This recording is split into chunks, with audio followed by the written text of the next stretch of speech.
तो ठीक है, तो नीलम जी आज का ये वाचन करने के लिए जा रही हैं, तो इसको प्रारंभ करते हैं। जी। जी, सभी को प्रणाम। विषय है आज का, अंतःकरणों का मर्म स्थल अपनी दिशा बदले। मनुष्य की अभिलाषाओं और आकांक्षाओं में मूलतः उसकी प्रेरक प्रवृत्तियां सन्निहित हैं। इच्छाओं का उफान जिस दिशा में उमड़ता है उसी ओर मस्तिष्क चल पड़ता है। सोचने का डर्रा उसी पटरी पर लुढ़कता है और बुद्धि उसी स्तर के साधन सरंजाम जुटाने का ताना बाना बुनने लगती है। शरीर की क्रियाएं उसी दायरे में अग्रसर होती हैं और साधन सहयोग वातावरण उसी प्रकार के जुटने आरंभ हो जाते हैं। अपने बायने अपने बनाए जाले में मकड़ी पूरी तरह फंस जाती है।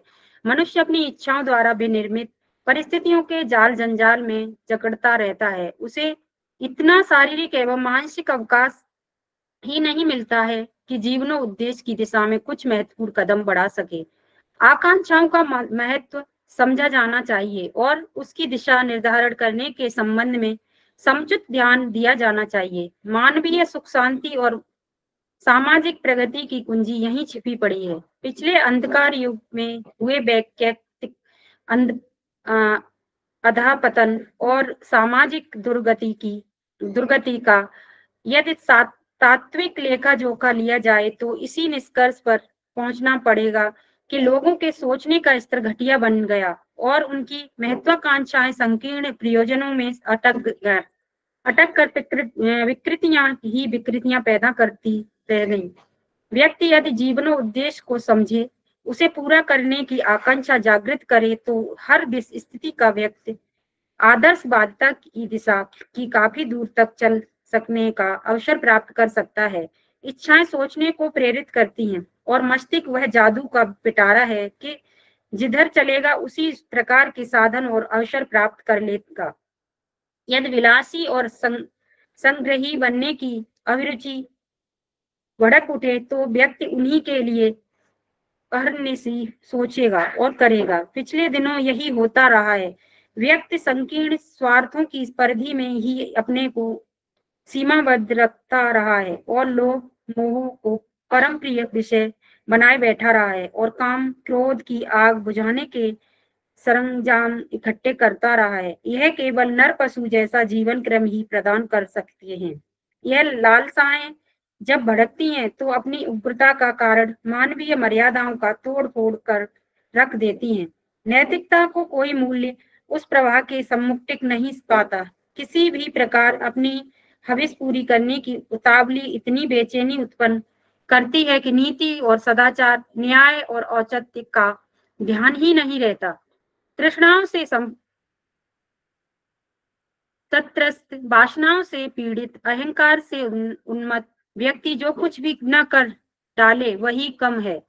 पाप और अपराध करने का दुस्साहस इसी आवेग एवं आक्रोश में किया जाता है। यदि व्यक्ति का आकांक्षा केंद्र तृष्णाओं और वासनाओं की परिधि में सीमित हो गया है और उन चिंगारियों को लगातार पोषण मिलता रहा है तो क्रमशः उनकी उग्रता बढ़ती चली जाएगी और उन्हें पूरी करने के लिए अनैतिक आचरण अपनाने का लोभ संवरण न किया जा सकेगा। भविष्य का मारा व्यक्ति जो भी कर बैठे कम है। इच्छाओं का केंद्र यदि पशु प्रवृत्ति से भरा रहे और मनुष्य अपने शारीरिक सुखों को पाने अहंकार को सजोने का लालच को बढ़ाने में लगा रहे तो उस संदर्भ में कुछ भी अनर्थ करने में तत्पर हो सकता है। अनर्थ न भी करे तो अपनी उसे उड़ेर बुन में शारीरिक एवं मानसिक दृष्टि से इतना व्यस्त तो रहेगा ही कि उत्कृष्टता की दिशा में कुछ सोचने या करने के लिए उसे अवसर ही न मिले। यह भी एक बड़ी हानि है।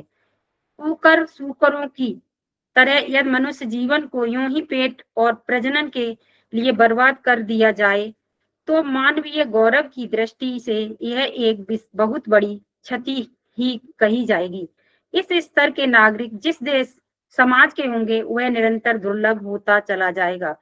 व्यक्तित्व का हित और उत्कर्ष आदर्शवादी विचारणा और कार्य पद्धति पर निर्भर है। जो लोग नीचा सोचते और ओछा करते हैं वे संपन्नता एकत्रित कर लेने पर भी किसी या अपनी आंखों में अपनी इज्जत अक्षुण्ण नहीं रख सकते, कोई बड़ा काम नहीं कर सकते और मूर्धन्य प्रामाणिक एवं गण्यमान्य लोगों की पंक्ति में नहीं बैठ सकते। धन, शिक्षा, बुद्धि, कौशल, स्वास्थ्य, सौंदर्य में कुछ प्रगति कर लेने पर भी उनके व्यक्तित्व निखर न सकेंगे और उनमें आत्मबल की न्यूनता ही बनी रहेगी। ऐसे व्यक्ति स्वयं अशांत रहते हैं, संबद्ध समीपवर्ती लोगों को विक्षुब्ध करते हैं और जहां रहते हैं वहीं अवांछनीय प्रवृत्तियां पैदा करते हैं। व्यक्तिगत रूप से वे कुछ सफलताएं प्राप्त कर लें तो वे अपनी ऐसी उपयोगिता या महत्ता सिद्ध नहीं कर सकते जिनके आधार पर राष्ट्र या समाज को बल मिले। समाज व्यक्तियों का समूह ही तो है। राष्ट्र प्रजा जनों की सम्मिलित क्षमता का ही नाम है। जहां जैसे नागरिक होंगे वहां की सामाजिक और राष्ट्रीय परिस्थितियां वैसी ही बन जाएंगी। अस्तु यदि सामाजिक एवं राष्ट्रीय प्रगति की बात सोचनी हो तो सबसे अधिक ध्यान नागरिकों के व्यक्तित्व का निर्माण करने की दिशा में दिया जाना चाहिए। इसके बिना बालू की दीवार की तरह निर्माण के लिए किए गए सारे प्रयत्न बात में ढह जाएंगे। दुर्लभ चरित्र और निकृष्ट मनोवृत्ति के मनुष्य कोई ऊंचा काम कर सकना तो दूर अपने पैरों आप खड़े नहीं रह सकते और जिनके साथ रहते हैं उन्हें चैन से नहीं रहने दे सकते। जो स्वयं ही समस्या बने हुए हैं वे दूसरों की समस्याएं क्या हल करेंगे। जो स्वयं खड़े तक नहीं रह सकते वे राष्ट्र को क्या उठावेंगे। जिनका मुंह खुद ही काला हो रहा है वे देश का मुख उज्जवल कैसे करेंगे। व्यक्तित्वों को सही बनाना जाना और उठाया जाना सामूहिक प्रगति और विश्व शांति के लिए नितांत आवश्यक है। यह व्यक्ति निर्माण कार्य धन के अभिवर्धन, सुविधाओं के आधिक्य, शिक्षा के बाहुल्य, शरीर के परिपोषण अथवा पदवी प्राप्त करने के आधार पर नहीं, मनोवृत्ति की उत्कृष्टता के आधार पर संभव होता है। गुण, कर्म, स्वभाव जितने परिष्कृत होंगे व्यक्ति उतना ही संपूर्ण माना जाएगा। यह विशेषताएं अनायास ही नहीं उपज पड़ती, उनके मूल में उत्कृष्ट अभिलाषा एवं प्रखर अभिरुचि की आवश्यकता होती है। चाहने को तो लोग न जाने क्या क्या चाहते रहते हैं, सोचने को तो न जाने क्या क्या सोचते रहते हैं, पर उन्हें सेक चिल्ली के सपने मात्र ही कहा जा सकता है। कामनाओं और कल्पनाओं से दिल बहलाया जा सकता है पर प्रयोजन कुछ भी सिद्ध नहीं हो सकता। दुनिया में ऐसा कोई कल्प वृक्ष नहीं जिसके नीचे बैठकर पलक मारते मनोकामनाएं पूरी की जा सकें। प्रगति का पथ अति कठोर और अति संघर्षमय है। उस पर केवल साहसी, धैर्यवान और मनस्वी ही चल सकते हैं। जो जरा सी सुविधा मिलने पर अहंकार से उन्मत्त हो उठते हैं और जरा सी असफलता मिलने या कठिनाई आने पर निराशा के गर्त में गिरकर सिर धुनने और रोने चिल्लाने लगते हैं। वे अध पगले लोग न तो जीवन का स्वरूप समझते हैं न उनका मूल्य महत्व। जीवन संघर्ष का ही दूसरा नाम है। प्रगति प्रबल प्रयत्नों पर निर्भर है। सफलताओं की बेइज्जती पुरुषार्थी ही पहनते हैं। मुसीबतों में हंसते रहते और सघन अंधकार में उज्जवल भविष्य की आशा किरणें ढूंढना जिनकी प्रकृति में सम्मिलित है, उन्हीं को सच्चे अर्थों में प्रतिभाशाली, प्रखर व्यक्तित्व संपन्न कहा जा सकता है। ऐसे ही लोगों का जीना सार्थक है। दूसरे तो धरती पर बोझ बढ़ाने के लिए मात्र जीते भर हैं। विकासवान व्यक्तित्व की आधारशिला मनुष्य की आंतरिक अभिलाषाओं और आकांक्षाओं के ऊपर निर्भर रहती है। वस्तुतः यही केंद्र बिंदु वह सार तत्व है जिसे अहम, ईगो, व्यक्तित्व या आध्यात्म कहते हैं। मनुष्य वस्तुतः क्या है, यदि उसकी असलियत परखनी हो तो उसके अंतरंग में घुसकर यह ढूंढना होगा कि वह सचमुच चाहता क्या है। सामाजिक दबाव या लोक लाज के कारण बहुधा बाहर से वह प्रदर्शित किया जाता है। वह कहा जाता है जो सामाजिक सम्मान बनाए रहे। वास्तविक इच्छाएं कई बार इस बाह्य प्रदर्शन से सर्वथा प्रतिकूल होती हैं। कथनी और करनी का अंतर अक्सर नेताओं, धर्मध्वजियों और दूसरे ख्यातनामा व्यक्तियों में देखा जाता है। वे आदर्शों और सिद्धांतों की लंबी चौड़ी डींगे हाँकते और लच्छेदार प्रवचन करते देखे जाते हैं, पर जब उनकी मनोदशा तथा करतूतों का नग्न स्वरूप छन छन कर बाहर आता है, तो उस सड़े मवाद की दुर्गंध से नाक फटने लगती है। कथनी और करनी का यह जमीन आसमान जैसा अंतर यह बताता है कि बाहर से आदमी कुछ भी कहता बताता रहे, असल में वह वही रहेगा जो स्वरूप अंतरंग में विनिर्मित किए बैठा है। यह अंतरंग की अभिलाषा ही जीवन का सार तत्व है। इसी बीज के अनुरूप परिस्थितियों के अनुकूल उगते और साधनों के पत्ते जुटते हैं और उन्हीं के अनुरूप क्रियाकलापों के पुष्प और परिणामों के फल सामने आकर उपस्थित हो जाते हैं। एक शब्द में यूं कह सकते हैं कि आंतरिक अभिलाषा ही जीवन का सर्वस्व है। ये जिधर बहेंगी उधर ही मन, शरीर, कर्तृत्व और वातावरण सहज ही बढ़ता ढलता चला जाएगा। इस प्रवाह के आगे कोई अवरोध ठहर नहीं सकता। समस्त प्रतिकूलताओं को चीरता हुआ वह प्रवाह अपने लिए रास्ता बना लेता है और उन साधनों को प्राप्त कर लेता है, उन स्थानों तक पहुंच जाता है जिनकी प्रारंभिक स्थिति में कल्पना कर सकना भी कठिन था। नेतृत्व विज्ञान को हमें इसलिए समझना चाहिए कि युग निर्माण आंदोलन इसी मर्म स्थल को छूता है। उसका आरंभ यहीं से होता है। हम साधनों का निर्माण करने नहीं चले हैं, क्योंकि अपनी दृष्टि में वे बार बार झड़ने उगने वाले पत्र पल्लव मात्र हैं। निकृष्ट मनोभूमि के रहते अच्छी से अच्छी परिस्थितियां निरर्थक सिद्ध होती हैं और देखते देखते पलायन कर जाती हैं। इसके विपरीत उत्कृष्ट मनोभूमि गई गुजरी परिस्थितियों में भी आनंद उल्लास का बाहुल्य अनुभव करती हैं और क्रमशः अनुकूल साधनों को जुटाती चली जाती हैं। अर्थशास्त्री और राजनीतिज्ञ प्रजा की भौतिक सुविधा बढ़ाने के लिए प्रयत्नशील हैं। अपना उनमें कुछ विशेष विरोध नहीं, वह सब भी चलते ही रहना चाहिए, पर अपनी इस मान्यता की हमें तनिक भी आवश्यकता नहीं कि व्यक्ति की अंतरंग उत्कृष्टता बढ़ाई जानी चाहिए। इसके बिना कुबेर जैसी संपन्नता और रावण जैसी समृद्धि भी दो कौड़ी की सिद्ध होगी। हम यह नहीं मानते कि संपन्नता बढ़ने से आंतरिक उत्कृष्टता बढ़ती है। यदि ऐसा होता तो आज के श्रीमंत लोग भावनात्मक दृष्टि से महामानवों जैसे होते और उनके कर्तृत्व लोक मंगल की समस्त आवश्यकताओं को सहज ही पूरा कर सकते। वह गरीब समझे जाने वाले संत और ऋषि असहाय और निरर्थक सिद्ध हुए होते, पर होता इससे बिल्कुल विपरीत है। साधन ही व्यक्ति संसार की महानतम सेवा कर सके।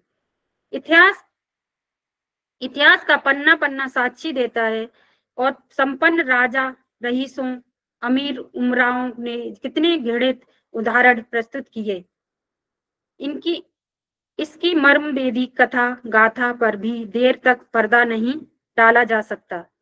चाटुकारों की प्रसन्नता निंदा उड़ती हुई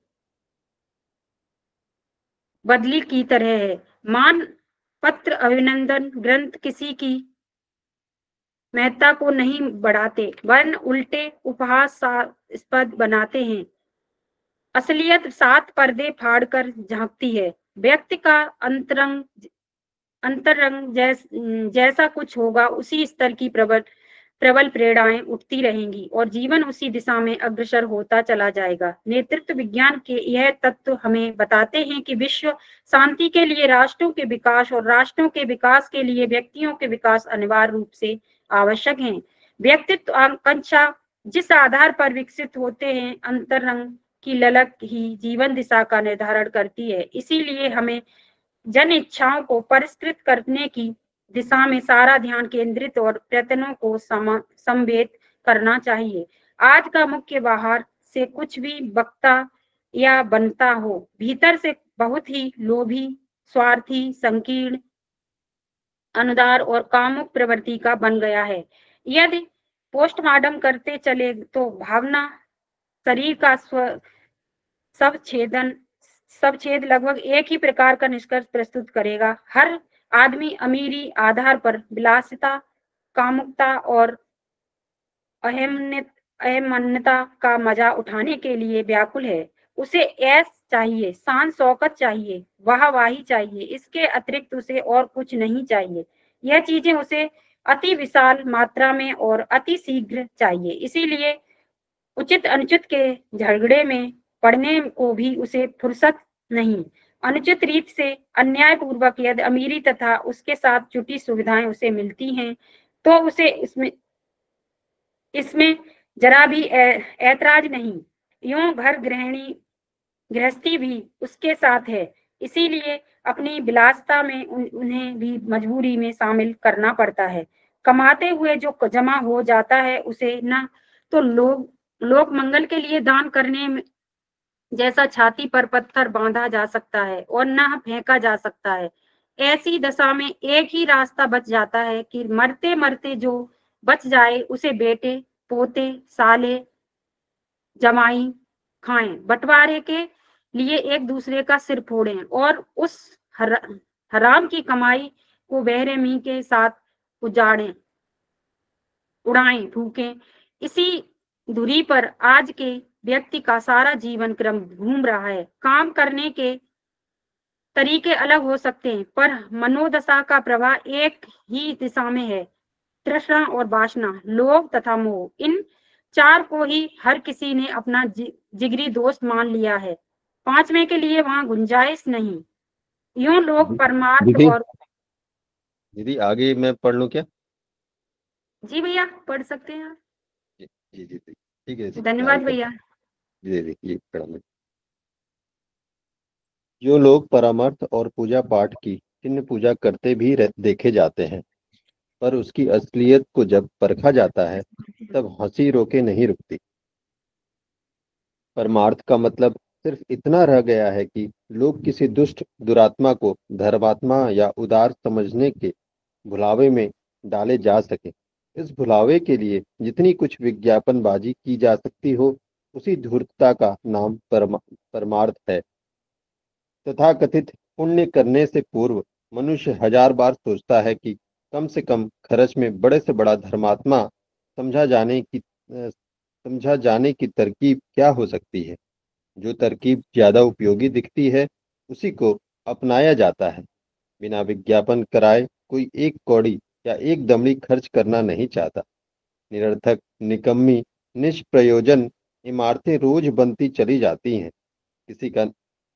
किसी का नाम मंदिर, किसी का धर्मशाला, किसी का कुछ रखा होता है। उनके ऊपर लगे कीर्ति बोधक पत्थर लाला जी की धर्म ध्वजा फहराते हैं। ये कोई नहीं सोचता कि इनसे क्या वस्तुतः कुछ लाभ होगा। तीर्थ यात्रा, ब्रह्मभोज, कीर्तन, कथा, भागवत कराने वालों, बंदरों को लड्डू खिलाने वालों के मनों को चीर कर देखा जाए तो एक ही चीज मिलेगी कि देखने वाले उस महाशय को धर्मात्मा समझें। संस्थाओं को दान देते हुए, उनके पदाधिकारी बनते हुए, चुनावों में खड़े होते हुए लोग इन्हीं मनोकामनाओं में सिर से पैर तक डूबे पाए जाते हैं। बेचारे परमार्थ का पल्ला जरूर पकड़ते हैं, पर वह गरीब रो कर रह जाता है और सोच करते पर वह गरीब रो कर रह जाता है और सोचता है कि यदि मुझे बदनाम न किया जाता और इस घृणित रूप में प्रस्तुत न किया जाता तो ज्यादा अच्छा होता।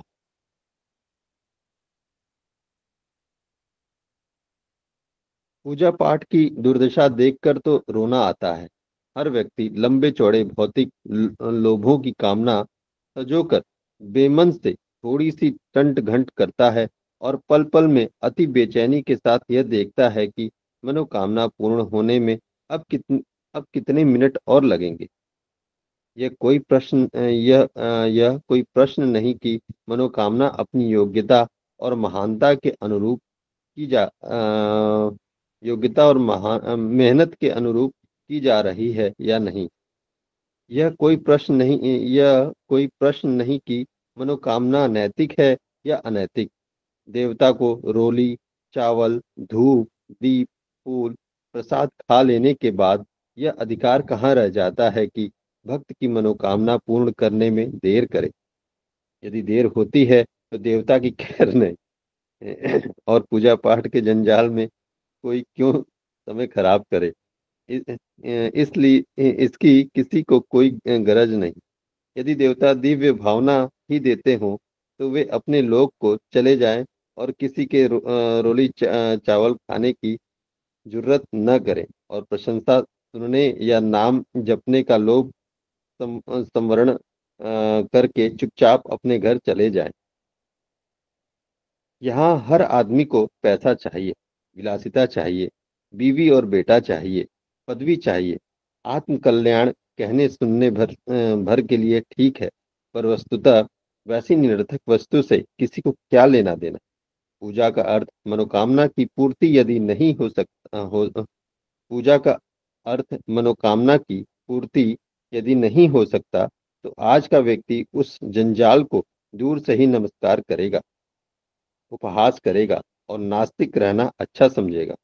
जो पूजा करता है उसकी मनोभूमि उसी घटिया स्तर की पाई जा सकती है। वह देवत्व का अवतरण अपने व्यक्तित्व में करने के लिए साधना कर रहा होगा। यह सोचना आज की स्थिति में दिवा स्वप्न देखने के ही बराबर है। जब परमार्थ का ढोल पीटने वालों और पूजा का ढोल रचने वालों, जन नेतृत्व का दावा करने वालों और मूर्धन्य स्थानों पर जमे हुए लोगों की कथनी और करनी में इतना अंतर है, मनोभूमि की यह दयनीय दुर्दशा है, तो उस सामान्य व्यक्ति के बारे में क्या कहा जाए जो केवल पेट पालने और प्रजनन की प्रवंचना से आगे की बात कुछ बात सोचता ही नहीं। इससे अधिक कुछ करने का जिसका मन नहीं, उससे नर पशु जैसी क्रियाकलाप से अधिक की आशा क्या की जा सकती है। इसी को कहते हैं लोकमानस का अवसाद। मनुष्य ने यदि आदर्शवादिता और उत्कृष्टता को तिलांजलि दे दी तो वह फिर नर पशु मात्र ही शेष रह गया। अमीरी, विद्वता, शरीर शोभा, चातुर्य, कला कौशल, सत्ता आदि संपदाएं प्राप्त कर लेना कोई बहुत बड़ी बात नहीं। यह कई बार बिना पुरुषार्थ अंधे के हाथ बटेर की तरह उत्तराधिकार में अथवा भाग्यवश भी मिल जाती है। मानवीय गौरव भी सद्भाव संपन्न विचारणा और अनुकरणीय सत्प्रवृत्तियों पर निर्भर है। महामानव और नर रत्नों का मार्ग जिसने अपनाया उसी का जीवन धन्य है। आत्म शांति केवल उसी को मिलेगी और लोक श्रद्धा का भाजन अनंत काल तक वही रहेगा। ईश्वर के सम्मुख अपनी सफेद चादर लेकर ऐसे ही लोग जा सकते हैं। मानव जीवन कितना बड़ा ईश्वरीय अनुदान है, इसका अनुभव केवल वे ही कर सकते हैं जिन्होंने मानवीय आदर्शों को प्रमुखता दी और अनेक विघ्न बाधाओं के रहते गरीबी और उपहास का कष्ट पग पग पर सहते हुए जिसने अपने गुण, कर्म और स्वभाव में उत्कृष्टता का समावेश किया और कर्तृत्व में महानता भर ली, उसी विभूतिवान को सराहा जाएगा, उसी का नर्तन धारण सार्थक माना जाएगा। यह सब कैसे हो सकता है? इसका उत्तर एक ही है कि अंतरंग की आकांक्षा मर्म स्थल में आदर्शवादिता की उमंग पैदा की जाए। क्या बात है। यह मनन, चिंतन, स्वाध्याय, सत्संग और प्रेरणापद वातावरण में के संपर्क में रहने से संभव हो सकता है। इन साधनों की सुविधा सर्वसाधारण को मिल सके, इसके लिए हमें सामर्थ्य भर प्रयत्न करने चाहिए। शिक्षा और कला में उन तत्वों का समावेश करना चाहिए जो मानवीय अंतःकरण के मर्म स्थल को छूकर उसकी आकांक्षाओं को निकृष्टता के स्तर से उबार कर उत्कृष्टता की भूमिका में उभारने का प्रकाश, प्रोत्साहन और साहस प्राप्त कर सके। यही एक मार्ग ऐसा है जिस पर चलकर व्यक्ति मनुष्यता के महान गौरव की रक्षा कर सकने योग्य गतिविधियों का निर्धारण कर सकता है। अंतरंग में मानवता को गौरवान्वित करने वाली रीति नीति और कार्य पद्धति अपनाने की आकांक्षा जगे और उमंग उठे तो मन, मस्तिष्क, समय, श्रम सभी उस दिशा में जुड़ चले और साधन, सुविधा, परिस्थिति, सहयोग आदि सारे सरंजाम उसी स्तर के सहज ही जुटने लगे। जो लोग निंदा, व्यंग, उपहास, लांछन एवं अवरोध उत्पन्न करने में आज लगे हुए हैं, वे कल अपनी हार मान लें और पत्थर से सिर छोड़कर उस अति मानवीय साहस के चरणों पर श्रद्धा के सुमन बिछाने लगे। इतिहास यही बताता है कि महानता के पथ पर कदम बढ़ाने वालों का सबसे अधिक विरोध उनके तथाकथित कुटुंबियों, संबंधियों और मित्रों ने ही किया है। उन्हें लगता है कि श्रेष्ठता की दिशा में चलने वालों का मन, श्रम और धन कुछ न कुछ उन कार्यों में लगेगा जो प्रत्यक्ष या अप्रत्यक्ष रूप से विश्व मानव की सर्वांगीण प्रगति में सहायता कर सकेंगे। व्यक्ति जब अपनी मनोदशा और गतिविधियां परिष्कृत स्तर की बना लेता है तो उसका प्रत्येक कर्म न केवल उसकी सुख, शांति और प्रगति में सहायक होता है, वरन देश, धर्म, समाज, संस्कृति और विश्व शांति के लिए हर प्रकार में उपयोगी सिद्ध होता है। जो अपने को आकांक्षाओं, वासना, तृष्णा, लोभ और मोह के जंजाल से निकाल लेता है, लोक लोकैष्णा, उत्तैष्णा, वितृष्णा की पिशाचिनी से पल्ला झाड़ लेता है, जीवन निर्वाह के लिए उसे बहुत हाथ पैर नहीं पीटने पड़ते, न बहुत सिर खपाना पड़ता है। सारी हाय हाय चिंता, उद्विग्नता, बेचैनी और खीज बात की बात में शांत और समाप्त हो जाती है। जीवन यापन की वास्तविक आवश्यकताएं वस्तुतः बहुत स्वल्प हैं।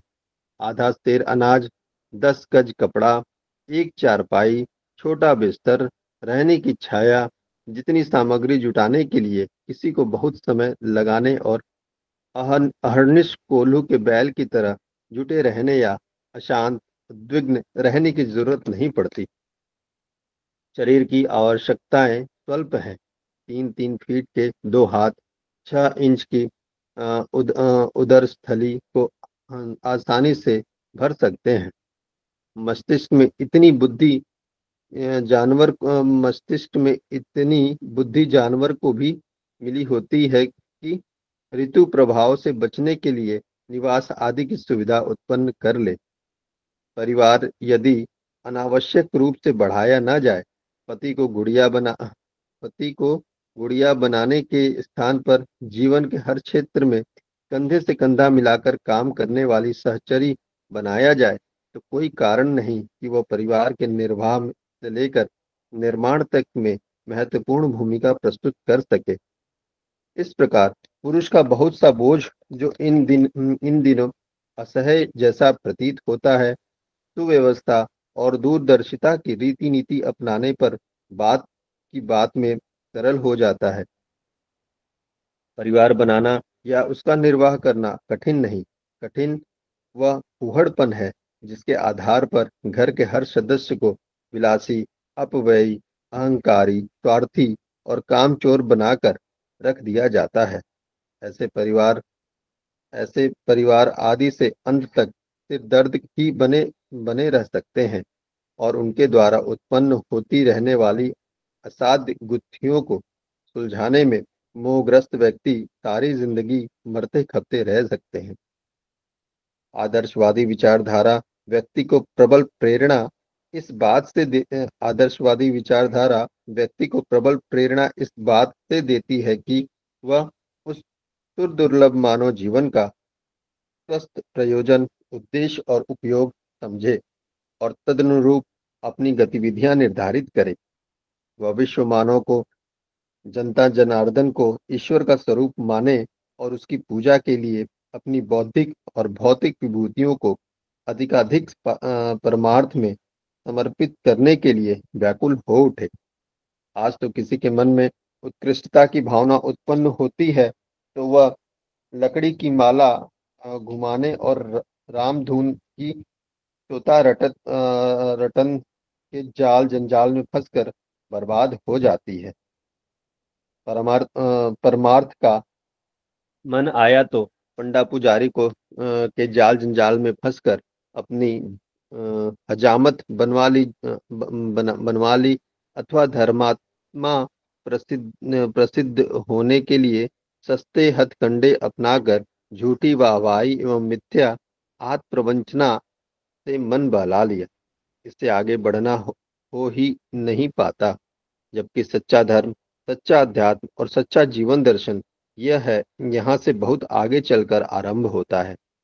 व्यक्तिगत जीवन की निर्मलता, कठोर कर्तव्य निष्ठा, गुण कर्म स्वभाव का प्रखर परिष्कार, धवल स्वाभिमान, प्रचंड पुरुषार्थ, बिना दाग धब्बे की ईमानदारी, मन और वचन की एकता, सच्चाई और सज्जनता भरा व्यवहार आदि सद्गुणों के साथ जीवन साधना आरंभ होती है। यह तथ्य सर्वसाधारण को समझ में आ जाए तो ईश्वर को जाल में फंसाने की तरकीब सोचने की अपेक्षा लोग सीधे सच्चे मार्ग पर चलें और जीवनोद्देश्य को प्राप्त कर लें। इसी प्रकार महत्वाकांक्षाओं को तृष्णा, वासना, लोभ और मोह की पाप पिशाचों से बचाकर लोक मंगल के लिए बड़े से बड़ा त्याग, बलिदान, पुरुषार्थ और अनुदान देने में लगाया जा सके तो सामान्य स्तर का मनुष्य भी धीरे धीरे इतने सामान्य स्तर का मनुष्य भी धीरे धीरे इतने अधिक महत्वपूर्ण कार्य करता रह सकता है कि उसका लेखा जोखा तथाकथित संत महात्माओं से हजारों गुना अधिक आगे निकल जाए। जब मनुष्य लेने की लिप्सा में डूबा रहता है तो उसे अपने चारों ओर अभाव और दारिद्र्य ही घिरा दिखता है, पर जब वो अपनी मनोदशा देने में रस लेने वाली बना लेता है तो धन न रहते हुए भी अपनी शारीरिक मानसिक संपदाएं इतनी बहुमूल्य दिखने लगती हैं। पर जब वो अपनी मनोदशा देने में रस लेने वाली बना लेता है तो धन न रहते हुए भी अपनी शारीरिक मानसिक संपदाएं इतनी बहुमूल्य दिखने लगती हैं जिनके आधार पर लोक मंगल के लिए बहुत कुछ किया जा सकना संभव हो सके। वस्तुतः मानव जाति की ठोस और महत्वपूर्ण सेवाएं भावनात्मक सामर्थ्यता द्वारा ही संभव हुई है। धनी अपना ढिंढोरा पिटवाने का ताना बाना बुनने में ही उछलते सुलझते मर गए। वे कुछ कहने लायक काम न कर सके। बड़े काम न धन से होते हैं और न साधनों से। उनके लिए प्रचंड अंतः प्रेरणा और भाव भरी उमंग आवश्यकता होती है। उसे उपलब्ध कराना केवल उनके लिए संभव है जिनने त्रिविध एषणाओं से अपना पल्ला छुड़ा लिया और विश्व मानव के चरणों में आदर्शवादिता, उत्कृष्टता के त्याग और बलिदान के श्रद्धा सुमन चढ़ाने का साहस और मनोबल एकत्रित कर लिया। नवनिर्माण के लिए उत्कृष्ट भाव संपन्न व्यक्तियों की आवश्यकता है। लक्ष्मी और विद्या न होने से किसी को रंज नहीं करना चाहिए और न निराश होना चाहिए। जो लालसाओं लिप्साओं को जीत सके, जो देश के अन्य नागरिकों की तरह पेट भरने में तन ढकने में संतुष्ट हो सके, जो अपनी ममता जो अपनी ममता बेटे पर बिखेरने की अपेक्षा लोक मंगल के लिए समर्पित कर सके, वस्तुतः उन्हें ही नर नारायण और पुरुष पुरुषोत्तम कहा जा सकेगा, और उन्हीं के द्वारा विश्व को भावनात्मक नवनिर्माण का महान अभियान संपन्न हो सकेगा। हमें इसी मर्म स्थल को स्पष्ट स्पष्ट करना चाहिए और जनमानस में सिर से पैर तक भरी हुई संकीर्ण स्वार्थपरता के स्थान पर मानवता को गर्वोन्नत बनाने वाली महानता अपनाने की दिशा में मोड़ना चाहिए। यह मोड़ जितना सफल हो सका, धरती पर स्वर्ग और मनुष्य में देवत्व के उदय का आज का स्वप्न अगले दिनों उतने ही सफलतापूर्वक साकार सकना संभव हो सकेगा। जी, सभी को एक बार फिर से प्रणाम। और आज का विषय थोड़ा बड़ा था, समय लगा वाचन में, तो अब हम लोग जो है चर्चा में आ सकते हैं और अपनी अपनी बात हम लोग अपनी रखें। कुछ अमन भैया आज कुछ ऑफिशियल मीटिंग उसमें बिजी हैं, और भी दीदी भैया लोग अपनी बात जरूर रखें। तो इस चर्चा को एक बहुत महत्वपूर्ण विषय है, और ये एक ऐसा विषय है जो हमें आगे के लिए रास्ता दिखा रहा है कि हमें करना क्या है और कहाँ पे कार्य ज़्यादा महत्वपूर्ण है, किस स्तर पे। तो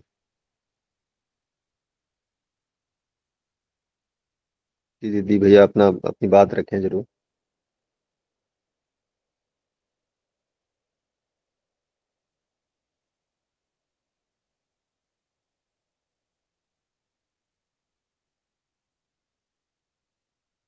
जी जी राहुल भैया। जी भाई साहब, प्रणाम सभी को। प्रणाम भैया। बहुत सुंदर आपने वाचन किया, धन्यवाद आपको। और गुरुदेव लेख के माध्यम से आज की जो मूल समस्या है उस पर प्रकाश डालने का प्रयास कर रहे हैं। बता रहे हैं कि पहले तो लोगों की इच्छा ही नहीं है कि हम लोगों को किस आधार पर विकसित होना चाहिए। कोई इच्छा ही नहीं है कि अ, अगर इच्छा उगती भी है, पता चलता भी है, तो लोग एक सरल सा रास्ता, माला घुमाना या कुछ एक सीधा रास्ता आदमी चाहता है, और उसमें भी भगवान से इतनी ज्यादा अपेक्षाएं रखता है कि हमें इस छोटे से चावल और दीप इत्यादि के जो हमने कर्म किया है, धूप बत्ती इत्यादि जलाई है, इसके बदले देवी देवताओं को तुरंत अनुदान वरदान देने चाहिए। तो जीवन साधना के बारे में तो व्यक्ति सोचता ही नहीं है। और ये दुर्भाग्य भी है कि जो हमारी शिक्षा पद्धति है वो व्यक्ति निर्माण के बारे में बिल्कुल भी ना तो प्रेरित करती है, ना उसका ज्ञान विज्ञान हमें कहीं बताया जाता है। जो कुछ अच्छे संस्कारी परिवार भी हैं, उनमें थोड़ी बहुत चर्चा भी होती है, पर बच्चों को इतनी गहराई से बताने में तो हम लोग जो चर्चा कर रहे हैं यहाँ पर, वे हम भी अपने बच्चों को ये सब बातें इतनी गहराई से नहीं बता पाते। ठीक है, संस्कार रूप में बच्चे हमें देखते हैं, समझते हैं, तो उसी आधार पर वो भी थोड़ा अच्छा बनने का प्रयास करते हैं। पर एक व्यवस्थित रूप में साधना का, जीवन को सही दिशा धारा देने का जो ज्ञान विज्ञान है, वो सरलता पूर्वक हर व्यक्ति को उपलब्ध होना चाहिए। यही आवश्यकता भी है। और इसी के आधार पर गुरुदेव कहते हैं कि व्यक्ति निर्माण संभव संभव होगा, और तभी राष्ट्र निर्माण संभव होगा। जो व्यक्ति अपने आप में चरित्रवान नहीं है, अपने आप में गुणवान नहीं है, वो अन्य व्यक्ति को क्या दे सकेगा। वो अन्य व्यक्ति को भी वही देता है जो उसकी जेब में है। वो अंदर से ईर्ष्या, द्वेष, कामना, वासना, तृष्णा, लोभ और मोह के चिंतन में निरंतर व्यस्त है, और वही अपने समीपवर्ती उन्हीं दुर्गुणों की बरसात अपने आसपास करता रहता है।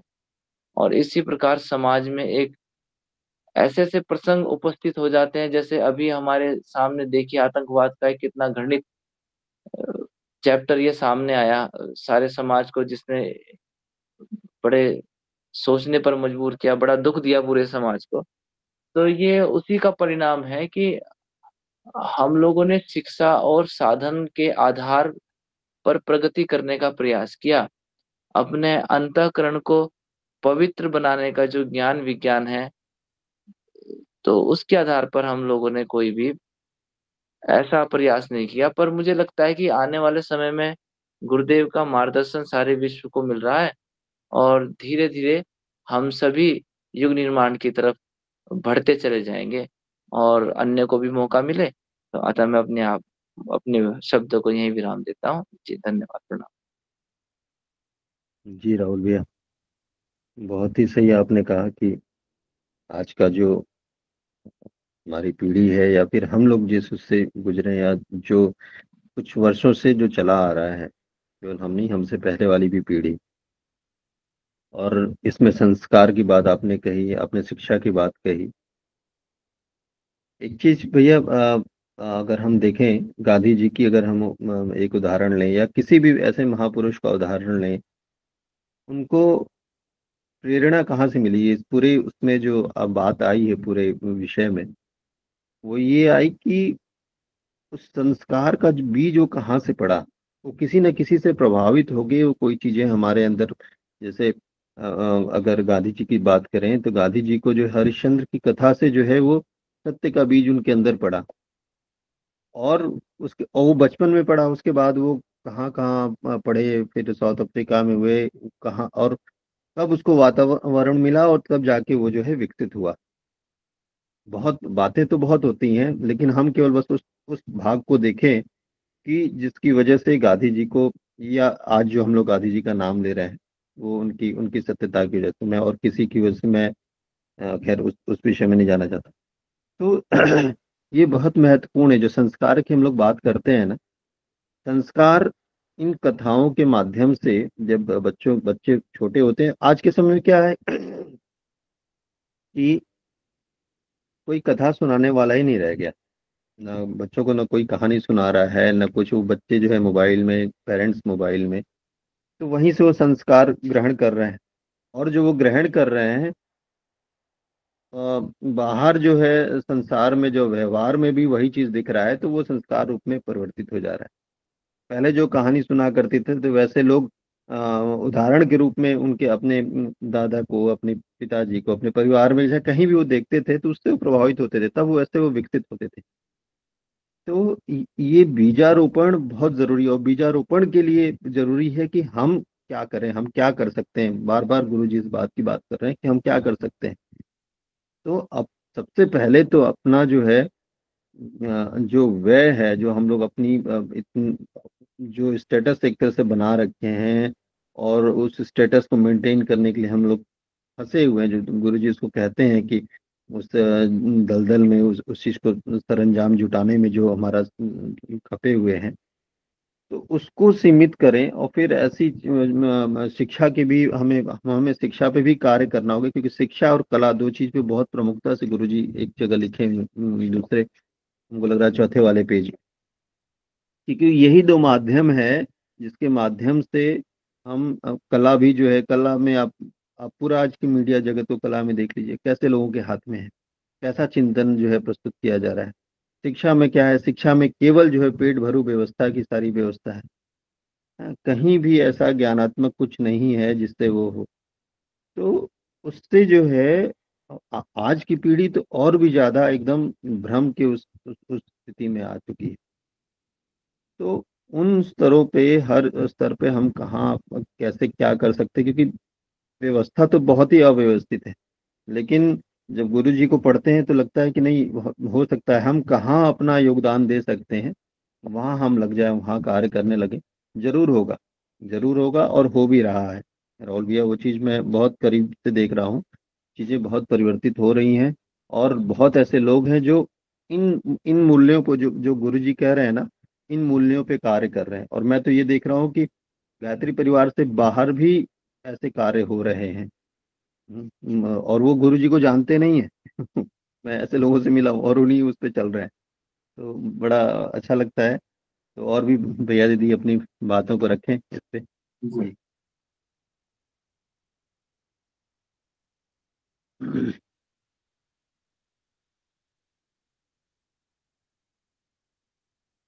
मनोज भैया, प्रहलाद भैया। सबों को मेरा सादर प्रणाम। प्रणाम भैया, प्रणाम। गुरुजी ने एक जगह लिखा है कि आदमी मुख्यतः 3 तरह की चीजों से ही परेशान है और दुखी है। पहला अज्ञान, अभाव और अशक्ति। ये 3 चीजें हैं जिसके तरफ गोल मटोल करके देखा जाए तो इसी तीनों कारण से लोग दुखी हैं, परेशान हैं। लेकिन उसमें जहाँ तक हमने अनुभव किया है कि अज्ञान से ही ज्यादा आदमी पीड़ित है, ज्यादा आदमी दुखी है। धन दौलत जमा किए जा रहा है लेकिन ज्ञान नहीं है कि आखिर ये धन दौलत जमा करके हम करेंगे क्या। इस तरह के अज्ञानियों की संख्या बहुत ज्यादा है। तो इस अज्ञान को हटाने के लिए स्वाध्याय सत्संग किया जा रहा है। तो और अज्ञानियों को तो छोड़ दीजिए, कम से कम हम लोग गायत्री परिवार में जो हैं उनको तो कुछ ज्ञान हो चुका है, कुछ को किसी को ज्यादा, किसी को कुछ कम, और जीवन का उद्देश्य समझ में आ गया है कि हम जी रहे हैं क्यों, हम क्या करेंगे। तो सबकी स्थिति कुछ अलग अलग है लेकिन लक्ष्य निर्धारण लोग कर लिए हैं और जान रहे हैं कि ये शान शौकत ये सब कुछ परमानेंट नहीं है। आत्म कल्याण, आत्म सुधार ये बड़ी चीज है जिसको गुरुजी बार बार जोड़ दिए हैं। लेकिन बाहर के जो अज्ञानी हैं वो ऐसे हैं कि उनको ज्ञान कोई नहीं दे सका, जिसके चलते ऐसे भी लोग मिले हैं जो कहते हैं हाँ हमारे पास पैसा तो है, तो क्या रोड पर खड़ा होकर बांट दें लोगों को, क्या करें हम, पैसा है तो ऐसी स्थिति। लोक मंगल की बात गुरुदेव बार बार कर रहे हैं, इस चैप्टर में भी, पिछले चैप्टर में भी गुरुदेव बात बताए हैं कि समाज सेवा, लोक मंगल के लिए आप अपना समय धन को लगाइए। लेकिन व्यवहारिक तौर पर देखा जाए तो ये हमको परिस्थिति सबकी अलग अलग है। इसके पहले भी हम कह चुके हैं कि उसका कोई मापदंड एक निश्चित नहीं है कि लोक मंगल ऐसे ही किया जाए। हर आदमी के पास परिस्थिति अलग अलग है, तो अपनी परिस्थिति में वो तलाश करें, हम आप सब कोई, कि हमारे लिए क्या सूट करता है कि लोक मंगल के लिए हम समय दे सकते हैं या पैसा दे सकते हैं, और पैसा दे सकते हैं तो कहाँ उसका उपयोग हो सकता है। देखिए उदाहरण हम देते हैं, मनोज जी के 2-3 रिलेटिव हैं लोग, उन लोगों को इन्होंने समझाया कि देखिए गुरुजी हमारे बताए हैं ज्ञान दान महादान। तो पुस्तक हम लोग खरीदते हैं और उसको साप्ताहिक स्टॉल लगाकर बेचते हैं। तो वो लोग समझ गए और हर महीने कोई 1500, कोई 500, कोई 1000 इस तरह करके रुपया भेजता है। और 2-3 हजार रुपए की पुस्तक से हम लोगों ने शुरू किया था, आज लगभग 50,000 से ऊपर की पुस्तक है हम लोगों के पास में। तो उन लोगों को समझ में आ गया कि अपना धन हम कहाँ लगावें। लेकिन बाकी लोगों को समझाना मुश्किल है, या हम लोग समझाने में विफल हैं कि लोक मंगल के लिए आप क्या कर सकें। तो हमारे अंदर ये भाव उठना चाहिए कि हम क्या कर सकते हैं व्यवहारिक रूप से। सुनने में तो बहुत अच्छा लगा, पूरा चैप्टर बहुत लंबा चौड़ा था, सुनने में बहुत अच्छा लगा, लेकिन इसको व्यवहारिक तौर पर क्या कर सकें, संभावनाएं तलाशें और उस अनुरूप काम करें, जहाँ तक हमको समझ में आया है। और अंतःकरण में जब ये बात, मर्मस्थल गुरुदेव इसको कहते हैं कि अंतःकरण में जब ये बात बैठ जाएगी कि हमको समाज सेवा के लिए कुछ करना है, सिर्फ अपने परिवार के लिए नहीं करना है, तो बहुत ही अच्छा रहेगा। धन्यवाद।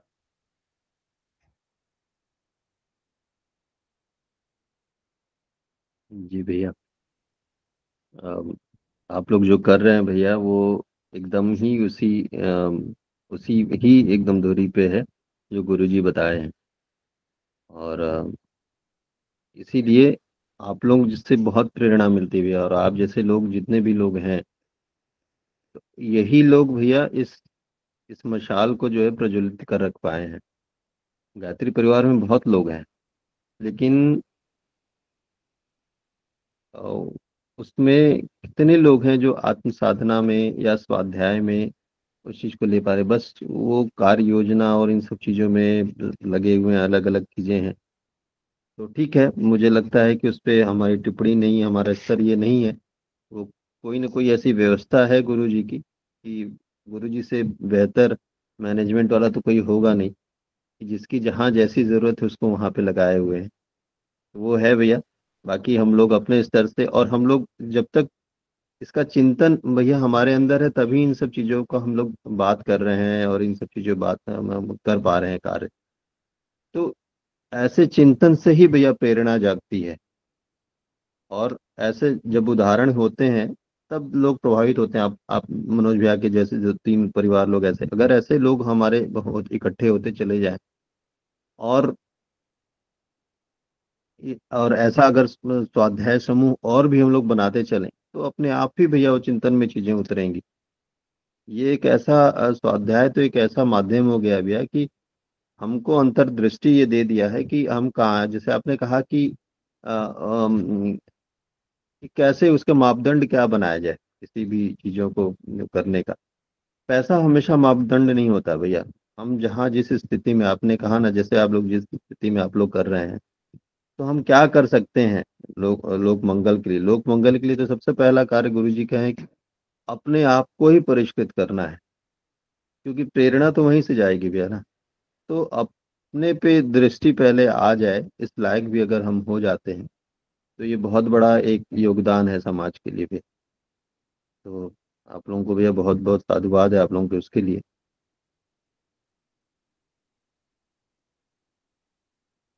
अभी भी हमारे पास 2 मिनट है, और भी लोग कुछ बात अपनी रखना चाहें तो रख सकते हैं।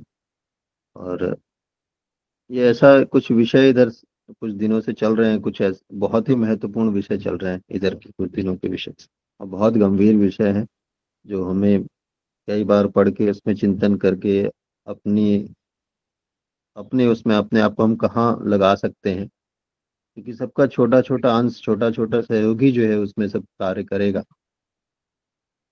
एक और बहुत महत्वपूर्ण बात गुरुदेव इस लेख में कह रहे हैं।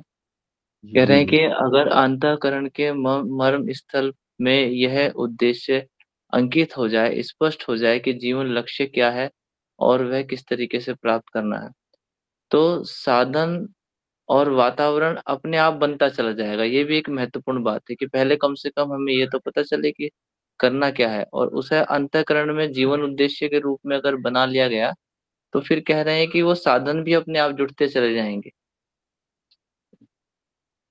तो इस पे भी अपना विचार रखें वैसा। जी राहुल भैया, ये अ, एकदम ही सही बात है। और ऐसी बात तो है नहीं कि गुरु जी किसी बात को हम लोग स्पष्ट करें, लेकिन मैं इस गुरु जी के इस पे मैं, मेरा खुद का अनुभव ऐसा रहा है भैया, करीब 2-3 साल से जिस दिशा में मैं बढ़ रहा हूँ इन सब चीज़ों को लेके। और ऐसी ऐसी व्यवस्थाएं होती चली जा रही जो मेरी चिंतन के उसमें है ही नहीं। जो मैं, जैसे होता है ना कि हम चाहते क्या हैं, तो वो चाहना भी शायद उन्हीं से आ पाए, वो प्रेरणा उन्हीं से मिली।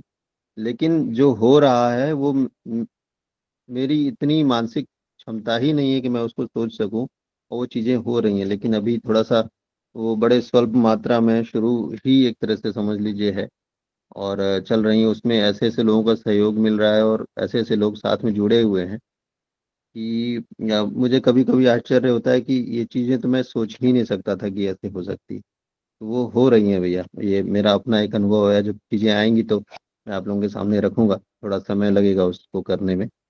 और इस पे चल, तो मैं, मेरा इस पे बहुत बहुत ही दृढ़ इस पे भैया विश्वास है। और मेरा तो अनुभव इस पे बहुत अच्छा रहा है अभी तक का, जब से मैं इस दिशा में चलना शुरू किया।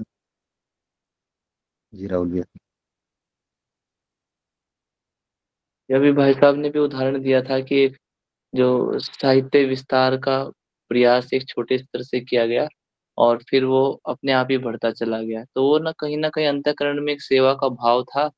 तो उस पवित्र भाव के द्वारा ही साधन और सहयोग अपने आप ही मिलता चला गया, तो बड़े स्तर पर अब कार्य होने लगा।